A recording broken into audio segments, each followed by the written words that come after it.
तो दोस्तों फाइनली अब भारत अपने दोस्त आर्मेनिया के साथ अपनी दोस्ती निभाने को लेकर बिल्कुल सीरियस हो चुका है। दरअसल आप सभी को पता है कि अभी एक हफ्ते पहले ही आर्मेनिया और अजरबैजान के बीच में लड़ाई हुई, जिसमें अजरबैजान ने पूरी तैयारी के साथ आर्मेनिया पर धावा बोला और आर्मेनिया ने मात्र 24 घंटे के अंदर ही नागानो कारवा के अंदर सरेंडर कर दिया। इसके पीछे सबसे बड़ी वजह थी अजरबैजान के पास उपस्थित टर्की के बायरक्टर TB2 और स्वाम ड्रोन। और आर्मेनिया को पता है कि जब तक यह ड्रोन अजरबैजान के पास हैं तब तक आर्मेनिया की सेना को ही युद्ध में सबसे ज्यादा नुकसान उठाना पड़ेगा, परंतु आर्मेनिया की इसी सबसे बड़ी दिक्कत को भारत की तरफ से दूर कर दिया गया है।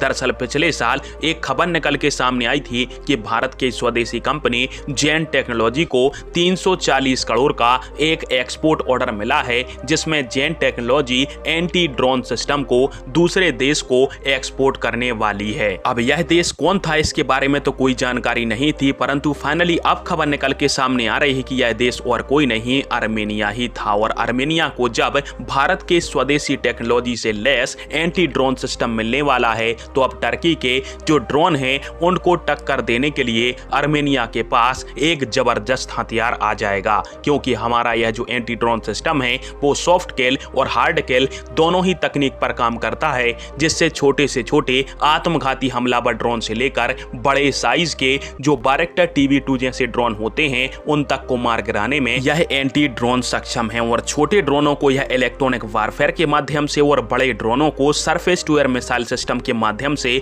मार गिराने की क्षमता रखता है। फिलहाल में अभी केवल एक हथियार की कमी रह गई है आर्मेनिया के लिए, और वो है भारत का कोई भी surface to air missile system, चाहे आकाश हो या फिर कोई अन्य स्वदेशी एयर डिफेंस सिस्टम हो। यदि यह और आर्मेनिया ले लेता है तो फिर टर्की और अजरबैजान के जो भी ड्रोन हैं उनका खतरा 100% तरीके से आर्मेनिया के सर से हटने वाला है। फिलहाल में भारत ने संकट के समय आर्मेनिया के साथ दोस्ती निभा के क्या सही कदम उठाया या फिर गलत, कमेंट बॉक्स में फिर आप दीजिएगा। वीडियो देखने के लिए धन्यवाद। जय हिंद, वंदे मातरम।